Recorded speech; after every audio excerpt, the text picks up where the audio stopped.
Hey guys, Buckeye Bar guys.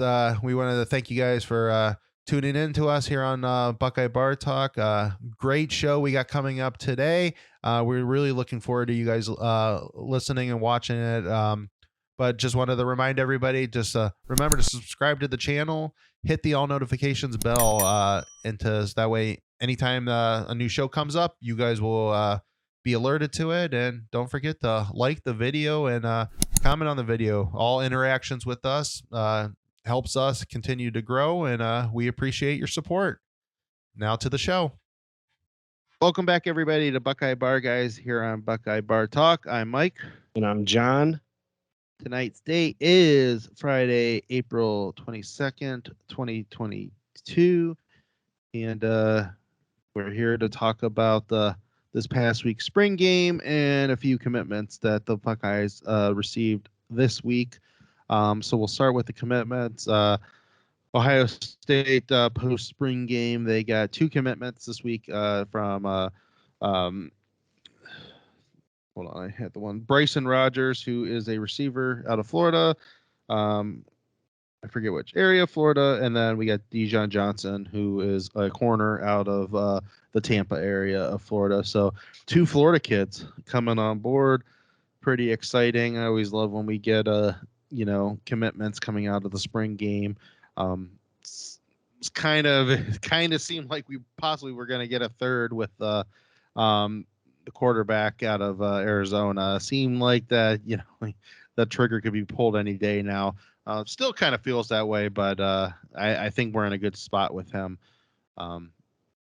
Again, it's a 24 kid, but quarterbacks are important, so I think he'll be eventually joining the good guys, but not so fast yet on him. But pretty happy with the other two. I'm glad that like getting kids out of Florida. Like it seems like it's been a while since we've gotten a kid out of Florida. I know we probably get kids all the time out of Florida. It's just it kind of goes in ebbs and flows where it seems like we get more kids out of Florida in some years and then less kids in other years. But two to begin with, so that's pretty good. Your thoughts, John?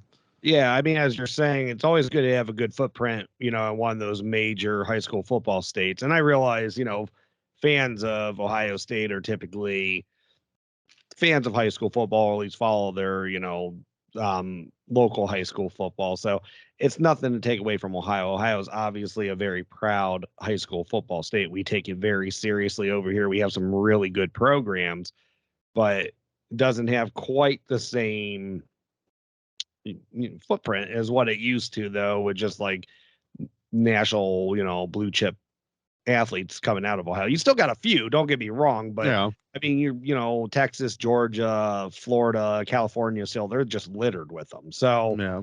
when you really have a strong presence in one of those states, it just helps you out so much. Arizona's actually getting like that right now too, and so Yeah. Ryan Day's been pulling a lot of talent out of Arizona, so that's a great thing because of just how good the upper line of their players. You're seeing better talent out of the Carolinas, both Carolinas. Obviously Virginia, a lot more talent over the years in Tennessee. It's a demographics thing. There's just so much of the population has pushed south now that you just got more people down south than you used and to. Ohio still has great football. That's if not Ohio, taking anything away from Ohio football. I mean, I've heard enough people say, right now, if Ohio was just a bigger state, I mean, if Ohio's high school talent is really, really good. If Ohio was just as big as, the big three, they were that size too, they'd be right up there with them. And the amount of, 4 and 5 stars that, they're out of state. And we get plenty of 4 stars in Ohio and, you get your few 5 stars. But,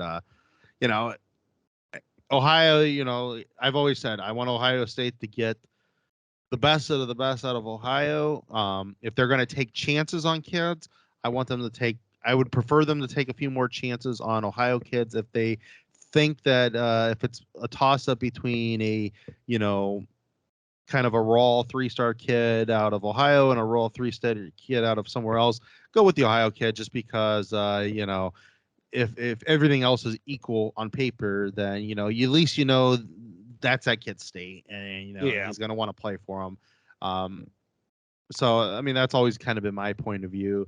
um, about that. These two kids, I was really excited for. I know some Buckeye fans. Again, it's always like the loud minority of the fan base that are on Twitter, and it's not all on Twitter. I mean, it's just some of them are cutting on the one being a 3-star, the receiver. And I came back then, I put up a comment on Twitter. I'm just like, at this point in Brian Hartline's coaching career, if he said that a 2-star kid was a take, I would take the benefit of the doubt on that one, that he knows what he wants. And Right. so like obviously this goes right up. Obviously not only Hartline wants his kid, but he's got a good enough faith within Ryan Day that Ryan Day is like, yep, he's a take. Let's take him. And so I'm not gonna get too anything concerned about the stars, because Ohio State's had plenty of 3-star kids that have made it over the years, and anymore the last decade, 2 decades, we still get far more 4-star kids than 3-star kids anymore. It feels like. So, if Right. he's good Yeah. enough for them, he's good enough for me. Well, and going off of that, because I made a comment as well that, if when it comes to offensive football, Brian Hartline, Ryan Day, and Tony Alford get 100% trust and benefit of the doubt from me, and they should get it from anyone in the fan base or anyone across the country. Brian Hartline hasn't missed a lot on his receivers. I don't know if he's missed at all on his receivers. He's developed great receivers. And if you actually watch the kid's tape, I mean, he's 6'2", he's skinny, right? Like 160, 170, something like that. But if you look at it, you see these kids and they're just running downfield and they can't be covered, or, they're jumping out of the stadium and just making big catches. This kid does exactly what Brian Hartline loves to do. He kind of reminded me of Jackson Smith and Jigba, maybe not as good on tape, but he just has that very, short distance quickness. And he was leaving, like, just from route running in his first move, he was leaving every DB in the dust within the first, second off the snap of the ball. Yeah. So it wasn't just like running straight downfield and just, catching bombs all day long. I mean, he was doing this just losing people at 5 yards on a slant. And Yeah. it's the type of guy that Brian Hartline likes to bring in, and he's going to be able to mold him and develop him. And the fact that he has that size to him, which is kind of something that he doesn't always get. So it just adds another element. It's kind of like Marvin Harrison, maybe not as polished, not as big, but you get someone with a little bit more size to them that they can play, more outside, whatever, that is not more so in that 5'11" to 6'1" area that Heartline gets. You're talking about, 6'2" and above. Yeah, I mean, I don't know. I think it's a pretty solid get. I'm not going to speculate or talk about not, missing on Carnell Tate or not, because like we said, sometimes you miss on them too. Like, you can't get everybody, and that's okay, because Brian Hartline's proven that he's got enough people. He's developed well enough that if you miss on a great 5-star receiver, the world will keep spinning. So I'm not going to Yeah. speculate that you miss on Tate because you take this kid, but at least you got someone that, comparable size to Tate.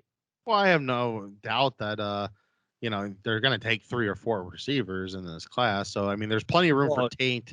There's if Tate and Ennis are yeses, then you're definitely taking 3. And I'm guessing, you would add a 4th to that if one of your yeah. other top targets said yes. And I really don't think, we were just saying, has Brian Hartline missed? I mean, I'm trying to think, since he's been the actual receivers coach. I don't think he actually has missed.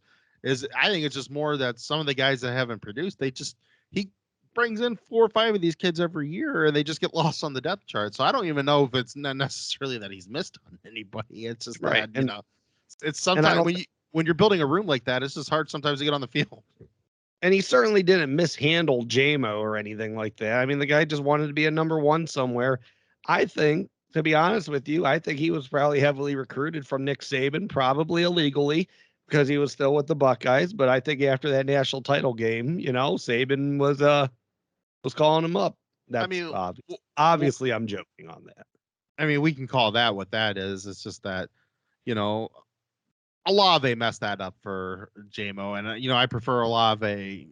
Nothing against Jameson. It's just I know what Olave could do. He did it last year too, Hey, and so yeah, if exactly. Olave would have went to the draft, like a lot of people assumed, Jameson would never have left. He would have been on the team, and because he would have been that other receiver. So, yeah, I'm not too like that. That's what that was.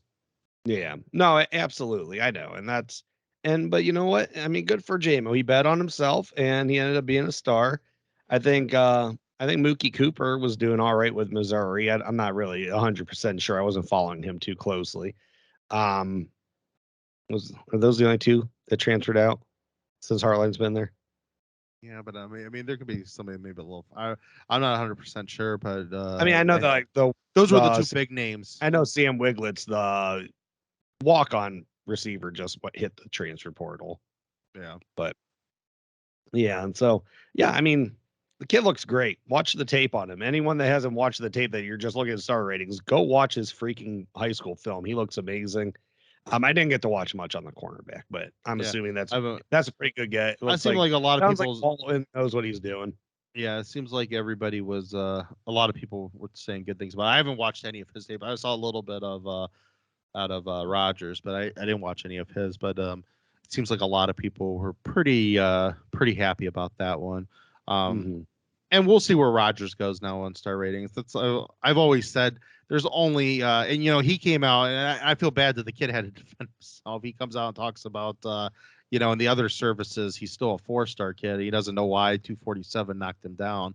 On 3 and Rivals both have him as a 4-star. So and I've always said when it comes to recruiting rankings, there's a lot of high school kids across the country, and everybody knows who their 5-star and a lot of their high-end 4-stars are. But once you get past then, they just look at a piece of film. Yep, that kid's a 3-star, and that kid's a low 4-star. That kid's whatever. We'll see where his rankings end up this year when he'll start hitting more of these camp circuits and stuff like that, and some of these recruiting experts will get to see him more up close. Yeah, he'll do his camps. He'll play a senior season, and maybe he'll skyrocket. Who knows? Yeah. All right. So then the spring game, that game that you really can't take much out of, but every Buckeye fan is still super excited about it. And I'm guilty again for buying too much into the spring game. I always do it. And for as crappy of weather as it was in Ohio and stuff like that, you still got 60,000 people to go to that game. So how much the fans love the team, every one of the recruits said that, like literally they had 60,000 people at their game and stuff like that. It's more than anybody else, and just how wild it is. And, it's true. And the USC kicker, I don't know why he was visiting, but he said that, the spring game had more people than their normal home games do in season. And that's sad. Yeah. Is he transfer? Is he in the portal, or is he like, I didn't hear that. They don't refer to him as portal, in the transfer portal or anything. They just said the USC kicker. So I don't know why he's there. I'm talking crap about, Nick Saban and collusion and stealing people that are still on teams, and here we are trying to steal a kicker.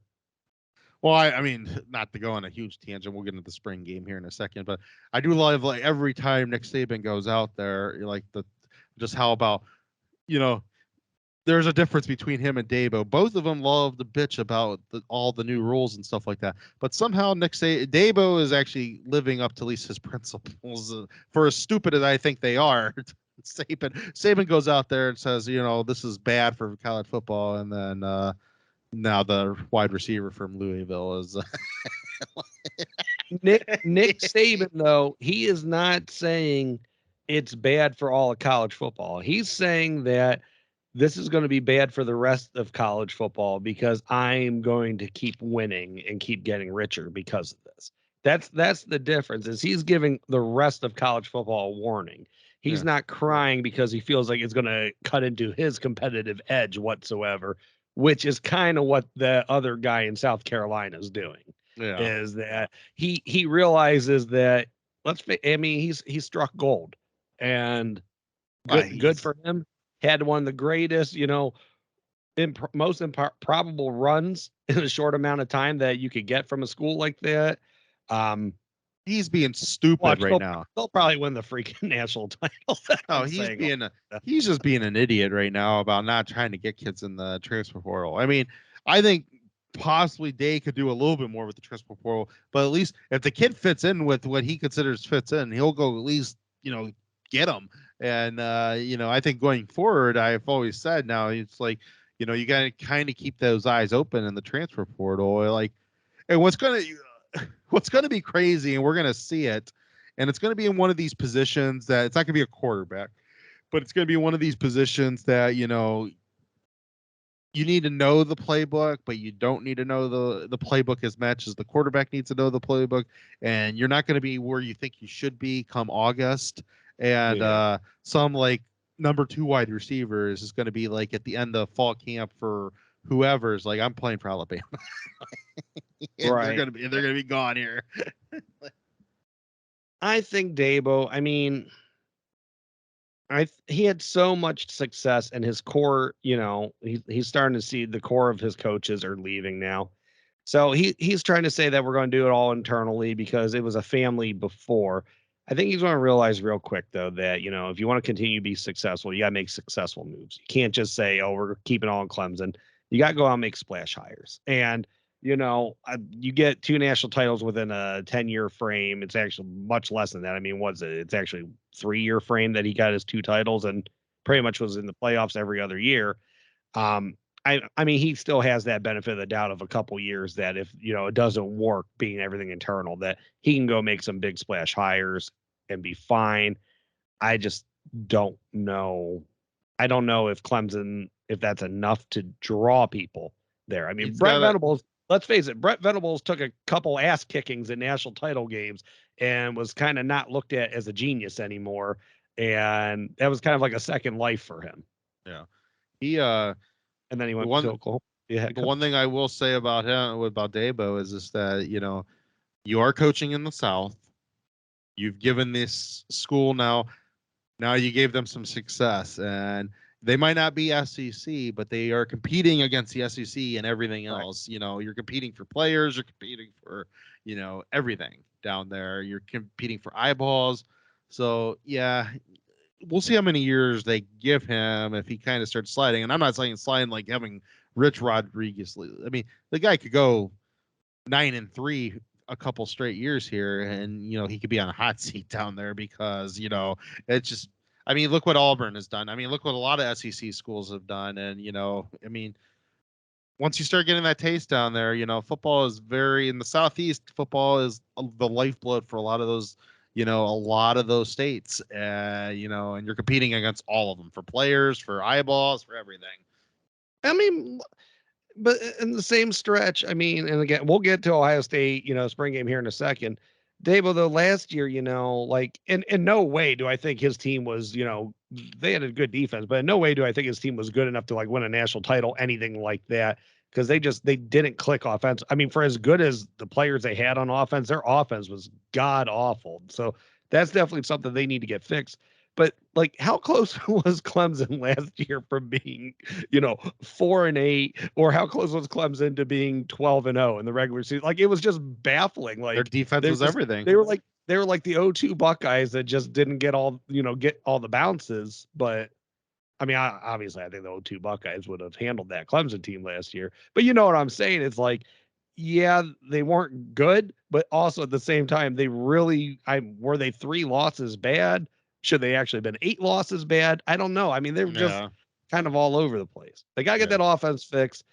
Quarterback did not look like, he was on.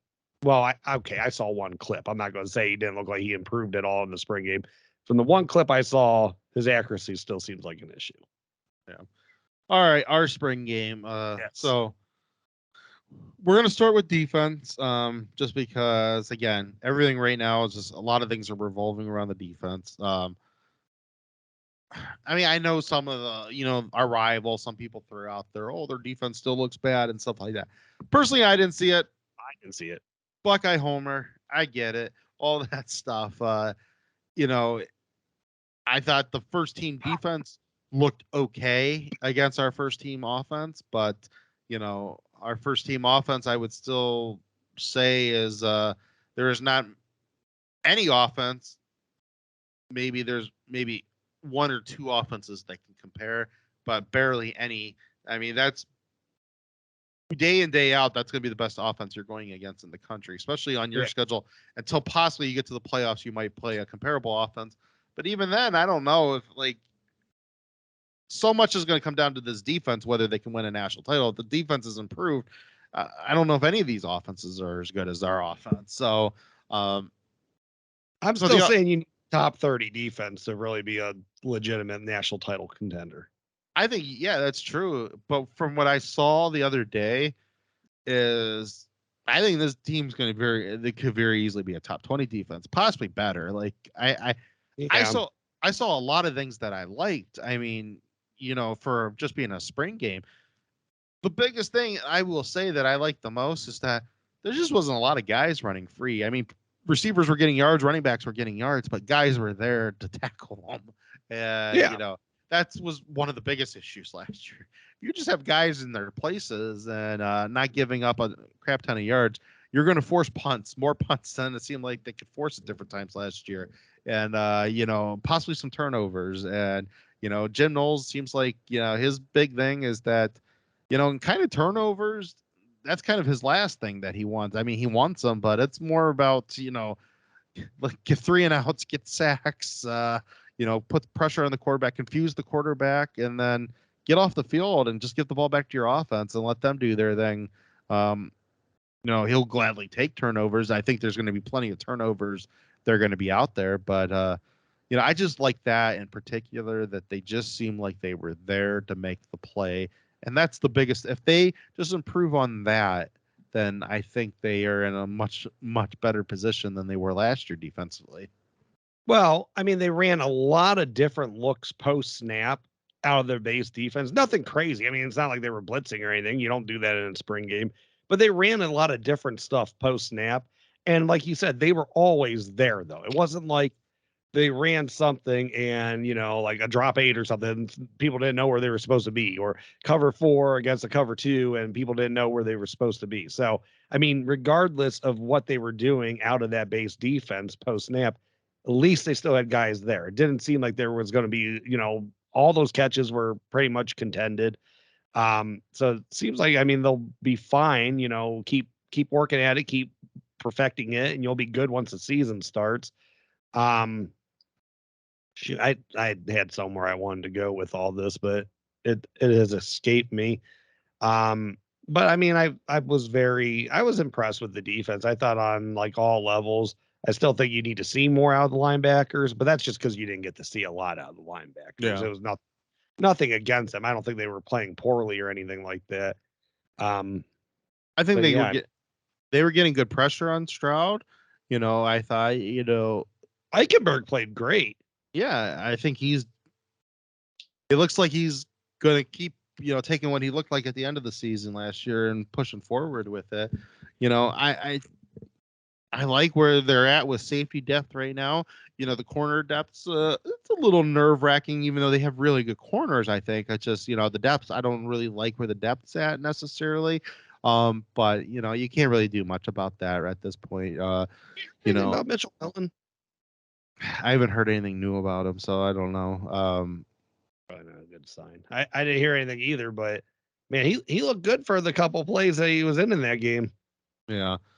I mean... Yeah, I mean, I'm sure it's around there. The only thing it could be possibly is a tear, and that would be bad. That'd be the season. Because it didn't look good, but I mean, he was walking, but you can do that on an ACL. It's all severity of how you injured it, but any tear is going to cost him a season. Yeah, a lot of people that get a tear in their knees, they can walk off. It's just they can't do anything until they get it repaired to play at the level of football that you're playing at. Right.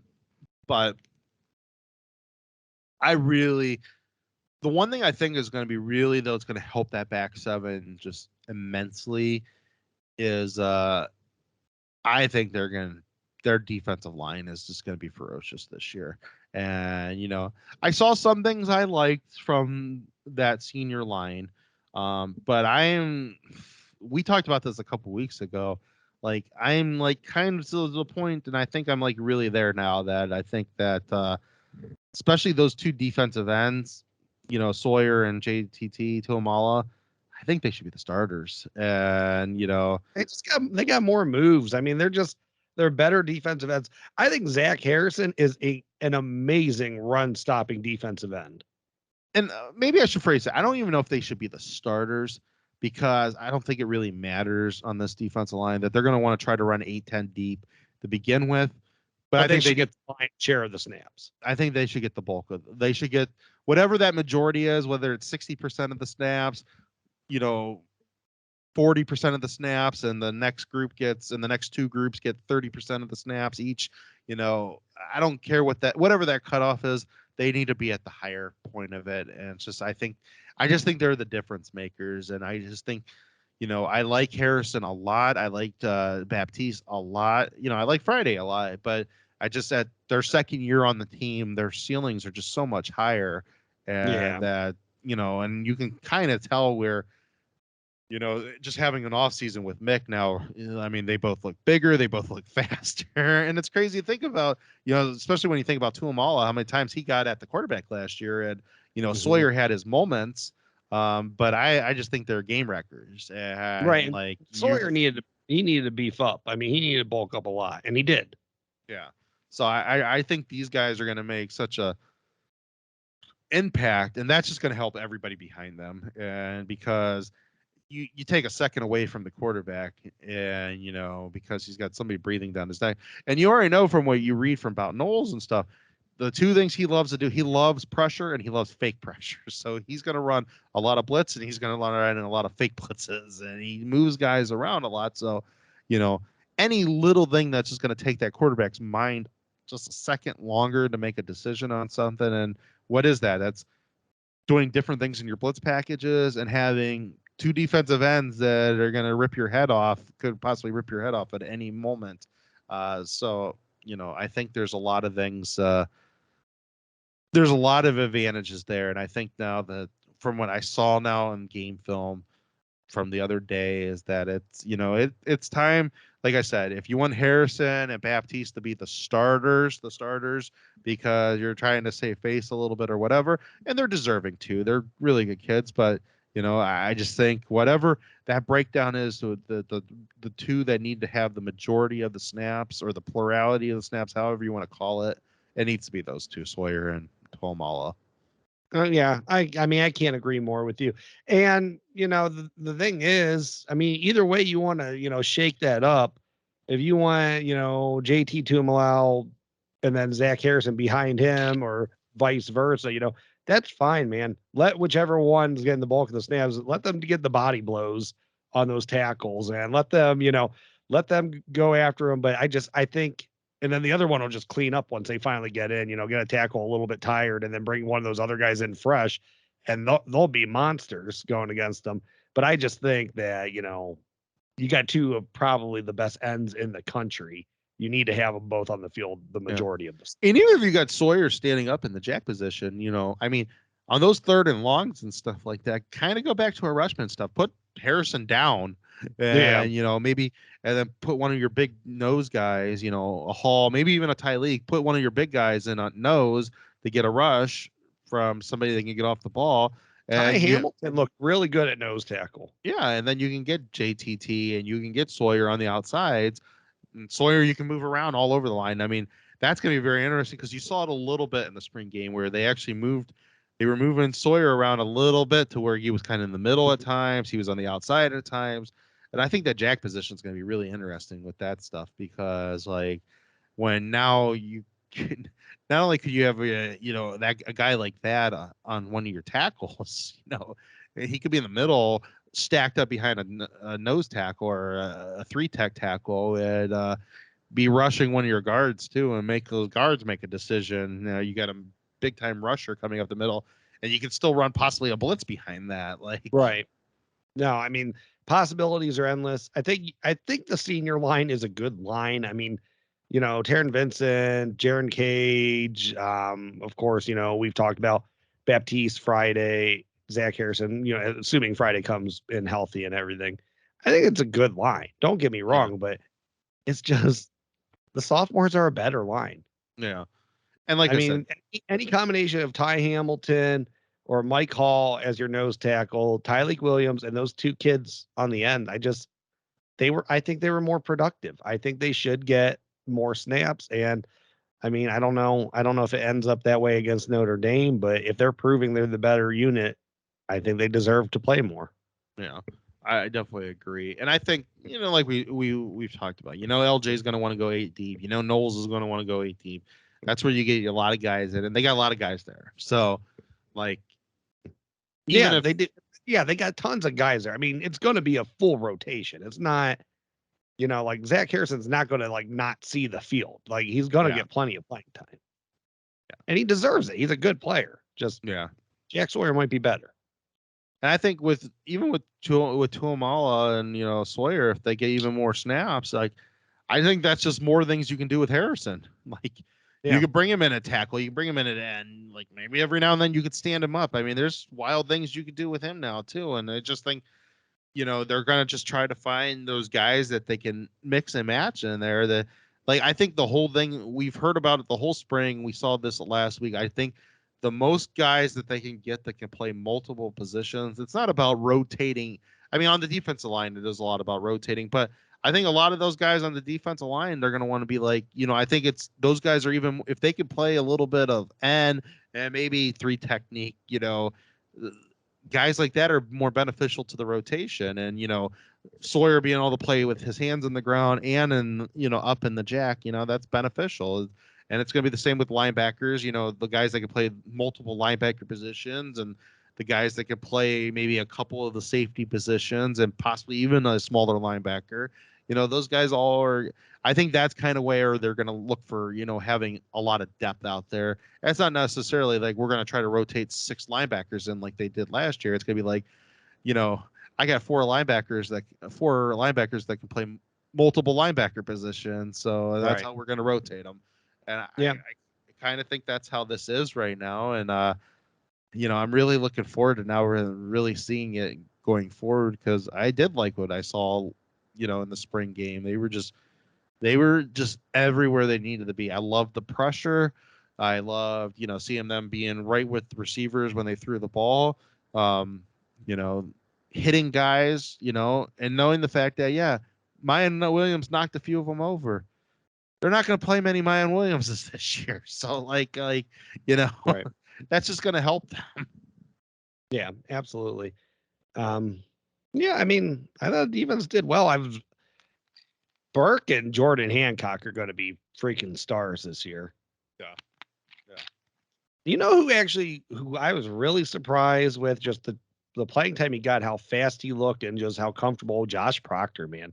That kid, he looks like he is on his way to, maybe not first round draft pick, but definitely he looks like he could be a day 2 guy. I mean, he looked like an NFL player out there. And after seeing Kai Stokes, Bryson Shaw made the right decision because that kid was everywhere.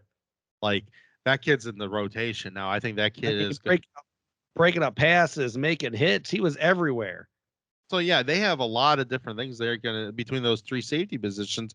And again, I think it's like they kind of want all of them to be able to play at least 2 out of the 3 safety positions. I mean, if you could have, Proctor and Hickman can be, the adjuster and the nickel, and you got guys that are playing the bandit and can play the adjuster at the same time, and maybe a bandit guy can also play a small linebacker or whatever.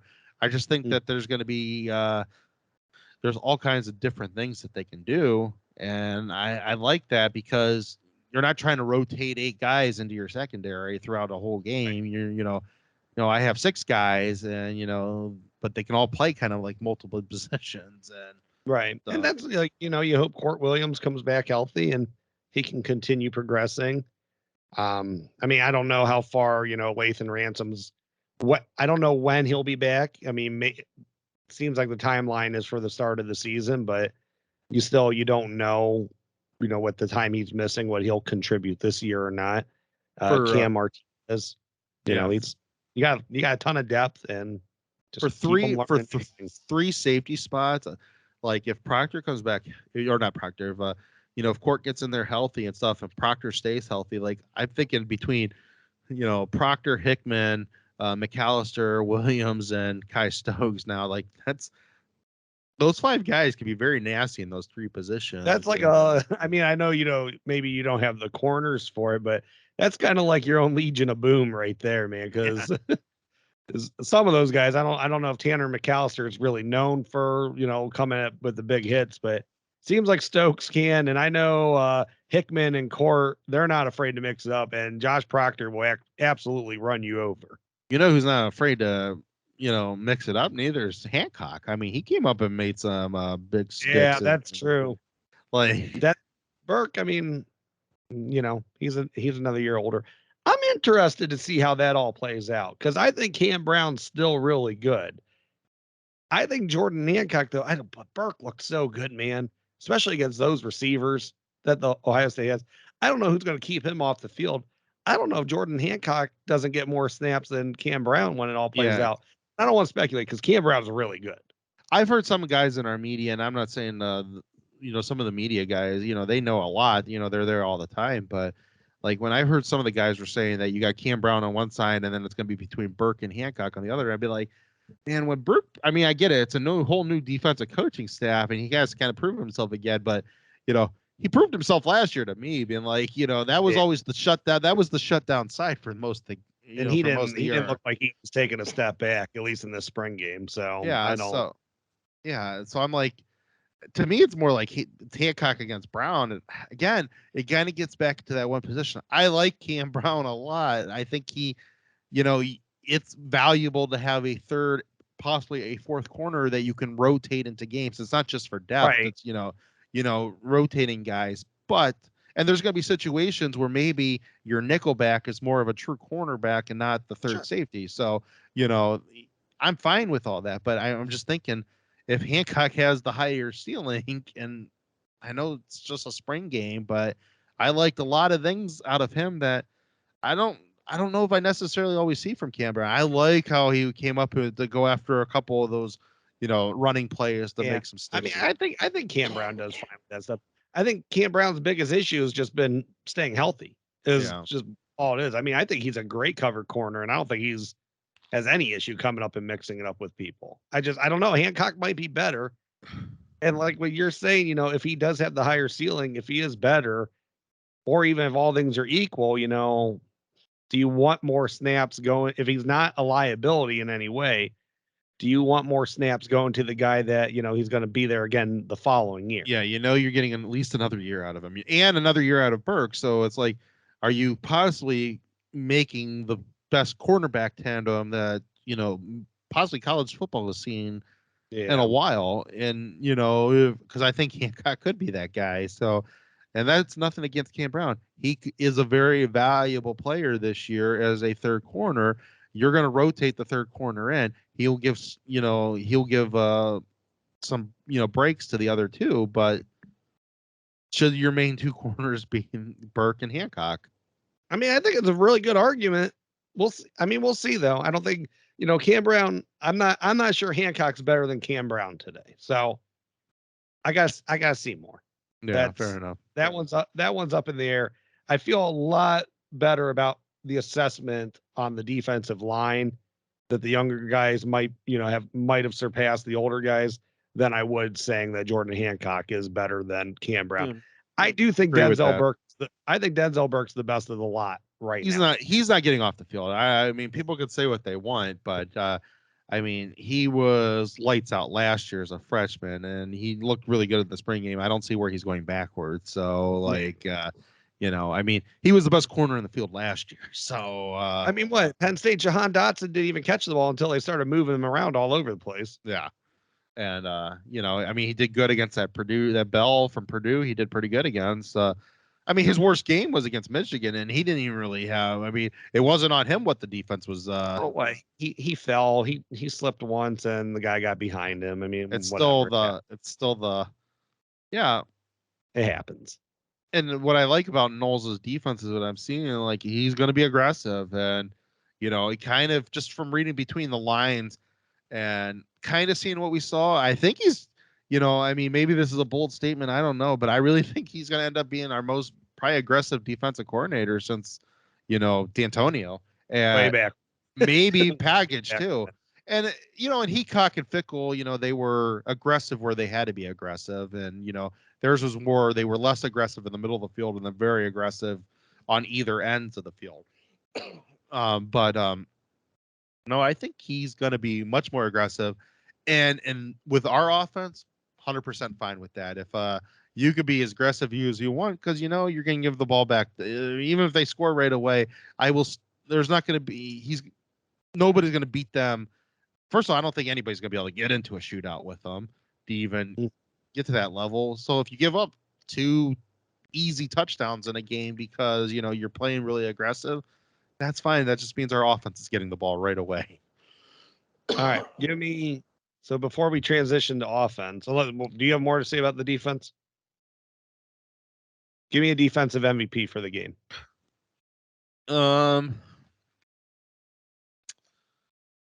I'm gonna say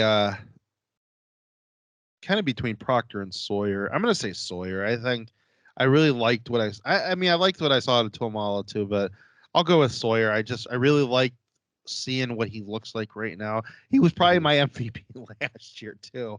Yeah, right. Yeah, but he just looks like a much more complete player this year, just because he's got size to him now, and he still's got that speed. Looks like he's picked up a few more moves too. He's not when you kind of think about it, he probably was a one-hit wonder last year.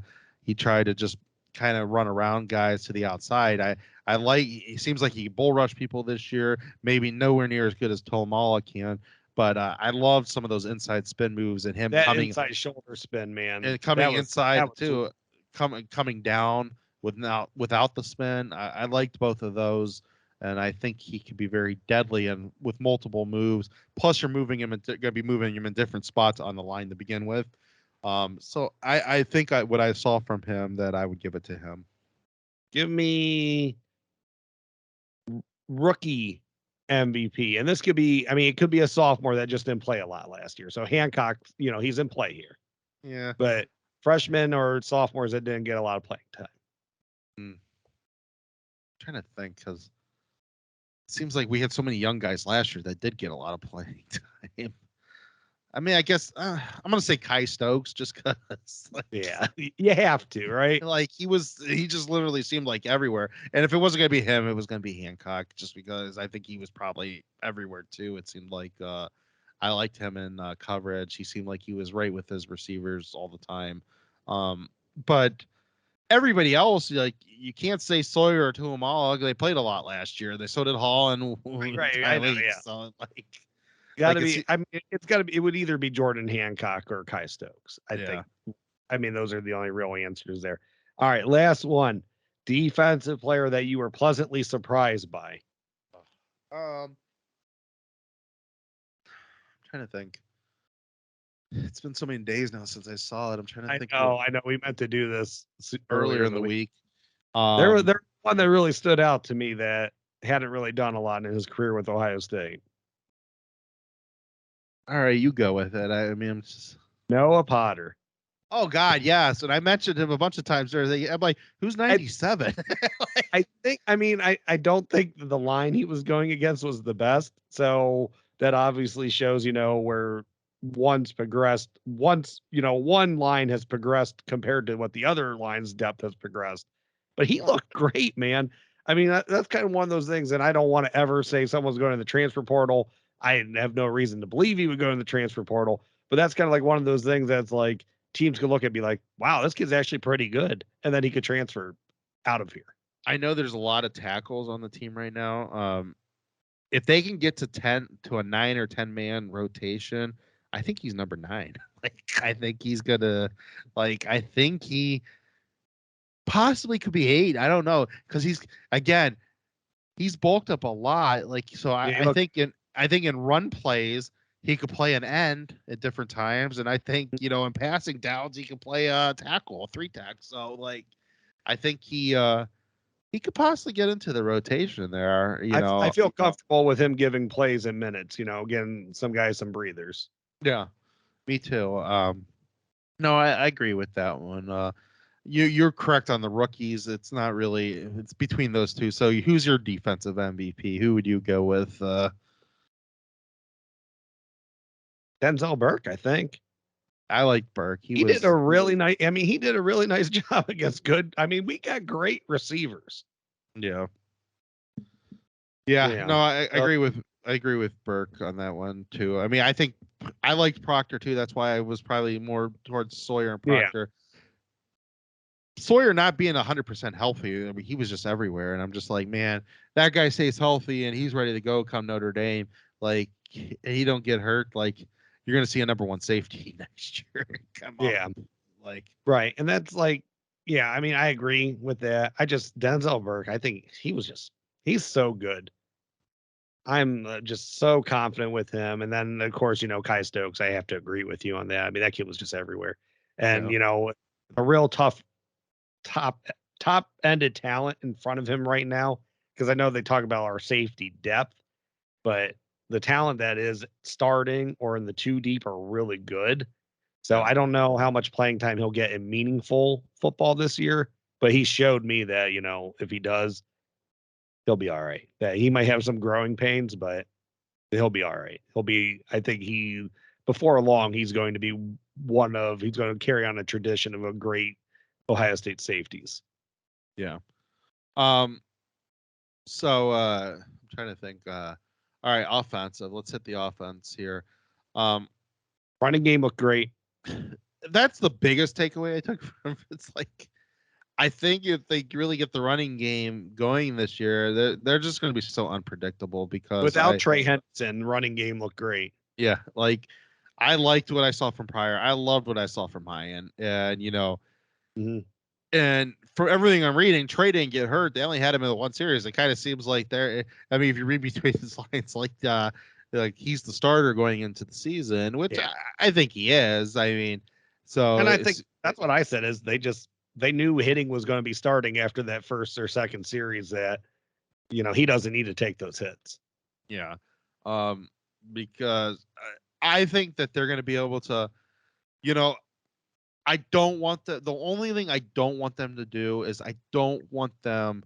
They have the depth at running back. I don't want them to try to force the depth onto the field. Like, find your spots for Evan Pryor. I think he would be unbelievable if you can get him 8 to 10 plays a game to where he is maybe running back or maybe in the slot or whatever, just to get him on the field to throw some wacky things at defenses, because this would make other defenses practice for him. That is fine.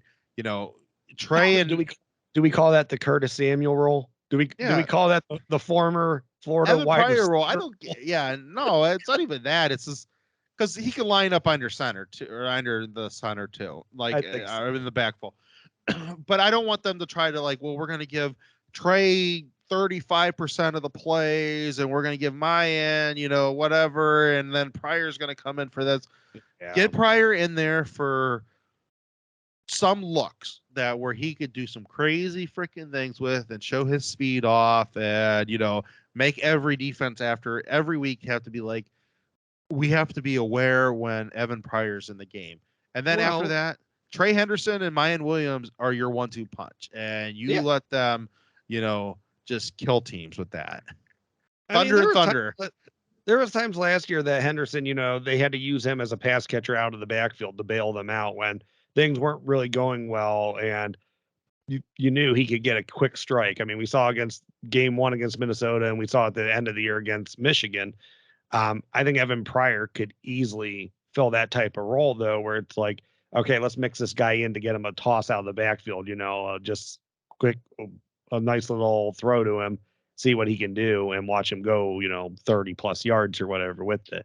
I was very impressed with him actually taking handoffs, though, and running as a D. I mean, he has another gear, and I thought Trey had another gear. Yeah. That, and I don't know, maybe straight line. Henderson might be faster than Evan, but Pryor has a really, really fast cut, and he planted his foot and he went. And it was pretty impressive. The only thing I just said it. The only thing that's just gets me a little nervous is that it's not the wide receiver room when you can throw 6 guys out there. If you have 6 wide receivers, you can rotate 6 wide receivers into a game. They need to keep it primarily, Henderson and Williams are your guys. And you just find spots where it makes sense to get Pryor in the game, to throw some mismatches out there and stuff. But don't be trying to, don't be trying to give Henderson 40% of the plays and Mayan and Evan 30% of the plays each. Come up, those are your backs, and I think they could both be 1,000-yard backs, but I agree. and I think they both bring out some similarities to the game, and they both bring some differences. Mayan ain't gonna surprise anybody with his speed. Only Minnesota got surprised by his speed, and but Mayan loves to cut though. He loves to try to find open holes. But that dude's guaranteed like 3 to 5 yards extra every time he gets hit. And he makes you feel it. And on Trey, yeah, I want him to be much more patient than he was last year, because I think, and maybe open up his eyes a little bit more, because you see some stuff with him that if he just would turn his head a little bit and see an open hole, that he's gone. Like, just be patient, look at the field and stuff like that. But outside that, all I really want from him is, know the difference when you need to run strong and the difference when you need to run with patience. And if he figures that out, I mean, he's going to be lights out great, because, the kid's big enough to run strong when he has to run strong. Right. And, he's fast enough that if he runs with a little patience, that, he gets past a line of scrimmage untouched and he's gone. And so, I want to see what those two guys can do, because I just have some great feelings. I loved what I saw from the middle of the line in this spring game. They got to work a little bit things on. They got to get the pass coverage, I think, back up to speed. I think they can. It's just, those are really good ends. We talked about it. Those are really good defensive ends. But we also talked about going into the spring game. It's been a while since Paris played tackle. Sure. Duan's good. It's just, and in the middle of the guys, some of them haven't really got a lot of playing time, in pass defense. Matt Jones barely played last year, and Donovan really didn't play less. So, I think those guys, once they get their legs underneath them, that you can be equally as good in pass coverage as you are, or pass blocking as you are in run blocking. But I think that middle of the line, even the outside of the line, and every time, I mean, you saw it from Paris too, and that's where something, I think, being a guard for a year and 2 games or whatever it was the previous year, that he could be. You saw him. He got that one false start where he was ready. He ran over a defensive end. But I saw things I liked out of all of them, run blocking. And I want to get that nastiness back. That was always never a thing we ever had issue with outside a couple seasons, that, when they ran the ball. Looks like they're on their way to fixing it, though. I mean, the run blocking looked really good. Yeah. So I was pretty happy with that. Happy with the running backs. Not much to say about the wide receiver, because the wide receivers did for me what I thought the wide receivers would do. And I think they'll just be even better. I would like to say, I think the thing I was probably pleasantly surprised with is I really liked what I saw out of the tight ends. And I think the tight end is going to be all right. Like Roy. I mean, I think Jake Scott could be it too, but man, that Royer, we got a pass catching tight end right now, and him and Stouffer, are going to be nasty in 12 personnel, or you got a blocker and a pass catcher. Maybe you throw both of them out there. Maybe you have both of them in blocking. I don't know. There's a lot of things they can do with them. That Royer, if he does a delay block and then goes out, where he could get lost. That's kind of scary. There's a lot of things that they can do. They're just so deep everywhere that I'm not expecting the tight ends to be catching 10 balls a game, but we could be in that situation again where it felt like a couple years ago that Ruckert and Farrell were always open for touchdowns. Right. No, I agree. I really like that unit. I think they look really good. I was pleasantly surprised by them. receivers are what receivers are, quarterbacks. Devin Brown, I was actually pretty impressed with. And not that I'm like surprised by that. I mean, I think he's going to be a really good player. Looks like though he might be the runner of the group. Yeah, he definitely was not afraid to do some read option. Read option works with Stroud if it's a more of a a run pass type thing, an RPO. You can have some of that. You can have all the read option stuff in it. And when you have more of a running quarterback, it's running football, and when you have more of a passing quarterback, it's RPO football. It can work, and we saw it when they started doing more RPO stuff at the end of last year. That that's what Stroud's comfortable in. He took off, I think, once or twice in this spring game. I think he will get more comfortable when he needs to take off, just taking off. But he's looking for down the field. How, and I don't know how much of it we'll see, come the actual games. How much of an emphasis and how deliberate, was it that Ryan Day ran passes from under center? That not play actions, not runs, just straight drop back throws. It doesn't mean anything right now because he needs to do it some in games to throw teams off. So he's going to do it in games. The only reason why they're doing it now is because I think he's doing it to try to establish a running game. And the one thing they did, I think once, possibly twice, is they threw a pretty nasty play action pass out of that. And so there's a couple of things that they're going to be able to do out of that. I think he's going to keep it. Yeah. I was surprised because it was either, it's either a run or play action normally, but he was actually doing straight just, drops and passes out of it. And I was happy to see it because it makes us less predictable because as well as I do, when we were under center or in pistol, that meant we were running the ball last year. So it's good to realize the tendencies you have and, start working on it to become less predictable because if this offense could get, less predictable, then it's just even more deadly. And they looked, again, this was part on the offensive line, where they really got killed running the ball last year was out of those shotgun runs. And they look better this time or this year in the spring game. They look better on that. So whether it's out of center, pistol, shotgun, they got to try to be able to pass and run out of all of them. And, so yeah, I definitely liked what I saw that. I liked the throwing. I love the play action out of that because, like, if they could get some running going, people are just going to think, oh, they're just running the ball out of this. And then, and you got a guy like Trey or Mayan back there, and nope, it's going out to, Marvin Harrison or JSN, that's scary. Yep, I agree. Anything else you want to hit on offense? No, I mean, I'll go first for MVP. I would say, I just think, everyone had their own couple touches, had their own moments to shine. I'm going to say Evan Pryor, though, was my MVP for the offense. I mean, I think you give it to him or Mayan, honestly, but I just think he popped a little bit more.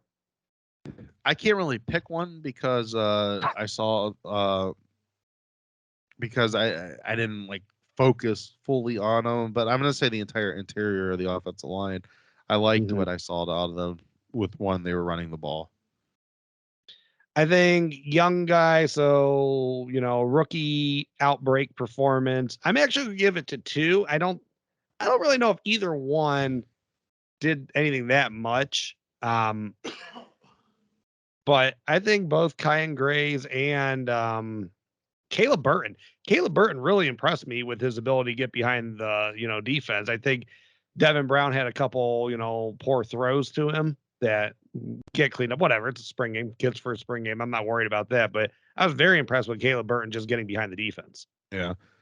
This is where I'm going to go with Evan Pryor. I think he looked great. Again, they get that kid to figure out to get that kid where they can get him spots this year. He's going to be, even if your spots are just that you're getting Trey and Mayan out of games earlier because you're up by a few scores, you're not going to have much drop off with him. And, he's going to have some big time touchdowns because of that. And where I'm pleasantly surprised is no secret. the pass catching tight end, whomever that would be. Both of them. Joe Royer looked great on his touchdown. G Sky, I mean, he really looked like he's really on the way to doing what they want him to be as a tight end. Just a total mismatch for anyone, in the middle of the field. Yeah, I'm gonna agree with that one. I'll go with Royer. I liked Royer a lot what I saw out of him. I just, again, any more weapons that they can put on this offense is just to make them just that much more deadly. Yeah. And just the defense has to find itself, because if the defense finds itself, the defense doesn't have to do a whole bunch. They just got to get the offense off the field, because turning the ball over to that offense, like I said, if they just get a couple more 3 outs in a game, how many more opportunities is that our offense to get the ball? Well, of course, God help teams right now.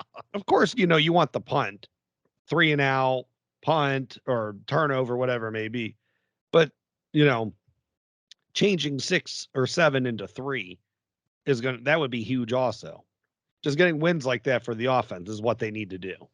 Yeah. Definitely agree. All right. I think we'll call it a night. I think we're going to call it a night. All right. Well, hopefully we get a couple more big booms coming up. So, we continue to have more to talk about. NFL draft is next week or the following week? It's next weekend, the 28th through whatever. Who's going to be the first Buckeye taken? Olave or Wilson? It's got to be Wilson, right? At this point? I think it is going to be Wilson. Does Olave is the number 2 wide receiver taken, though. That's You think they're 1 and 2? Yeah. I don't know where that number 2 is. I think Wilson's going to get taken in the top 8, possibly top 5. I don't know where all the other positions are falling this year. Is Hayden Hutchinson going to be the number 1 draft pick? It's so wide open. I feel like a team, when you have Trevor Lawrence, Alabama having that good of a left tackle coming out, I think you just got to give him the benefit of the doubt. Even if he's not the number 1 player over Hutchinson, which is very debatable, I think you really got to strongly consider, protecting Trevor Lawrence in this situation. Yeah, I agree with you. But you know what they say, what the NFL is now, it's we're old thinkers, man. You draft the guy who's going to throw the ball. That's the most important guy on the field. The second most important guy is the guy who sacks the other quarterback who's throwing the ball. The third most important guy is the guy who's protecting you. And then the fourth guy is the receiver, and then the fifth guy is the corner. And that's how you build a team nowadays. And I get it. Personally, I would say go left tackle. If there's a left tackle that is worthy of being taken number 1, I would take him. You kind of said it to me perfectly the other day on Twitter when he's just like, Aiden Hutchinson. Nick Bosa's had how many less snaps than him, and Hutchinson's only had 1 more sack. So and all these people that are saying he's going to be better than the Bosa brothers, I think we just need, and he had a really good year. I think we just need to temper our expectations, though. Joey Bosa was better in college in 3 years. Nick Bosa was better in college in 2 years and 3 games. It's just like the kid's been there for 5 years, and I know he got hurt, or 4 years, and I know he got hurt the 1 year, so it was more like 3 years and 3 games for him. But just he wasn't as productive as them. Yeah. Yeah, I don't know. That's kind of a bold statement to say. He has 1 good game against Ohio State, and now he's better than both the Bosa brothers. I don't know. He was non-existent against Georgia. Yeah. Oh. So, who knows? Doesn't surprise. He was non-existent for most years against Ohio State. This year he had a great game. I'm not going to take it away from him. But he's also not the reason why Ohio State lost. So, if Ohio State's defense showed up, Michigan doesn't beat them, and it's not right. Ohio State wins fairly handily. I'm not saying it's a defense that's going to really, hold Michigan off the scoreboards. But if Ohio State just plays defense like they did for the majority of the season, where they didn't give up rushing yards like that, That's the guy who killed him. Hassan Haskins having 5 touchdowns in a game against Ohio State is just an unspeakable freaking crime. Aiden Hutchinson, I mean, I don't care how good he did in the game. He's not the reason why they won. So, No, I mean, he's definitely not, but he did do well. I'm not. I take nothing away from him. I'm not.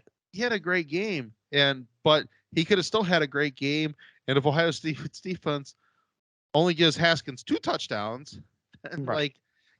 Ohio State wins the game by a few touchdowns. I don't know what to say. I mean, that's not true. me just being biased. That's true. Right.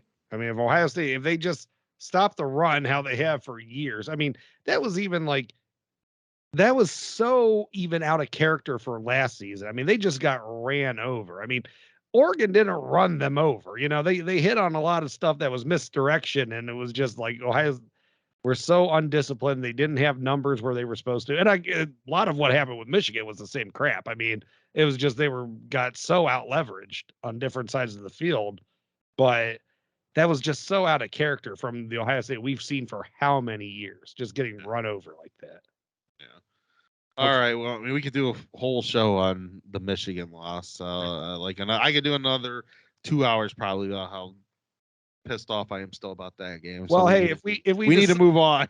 If we decide to do a show before the draft, we have lots to talk about where we can speculate Buckeye players getting taken. So yeah. I'm not promising anyone that's going to happen, but if we decide to do it, we got some content there if we don't get any commitments. So, all right, I'm getting us out of here before we talk for another hour. Thank you everyone for stopping in tonight at the Buckeye Bar. I'm John. And I'm Mike. OH. IO. Thank you for tuning in to this week's Buckeye Bar Guys on Buckeye Bar Talk. Don't forget to subscribe to the channel, hit that all notifications bell so you see when new content is added, and please remember to like and share so we can grow our audience. Don't be afraid to comment. We want to know what you're thinking, and we want to know what content to add for you guys. OH. IO.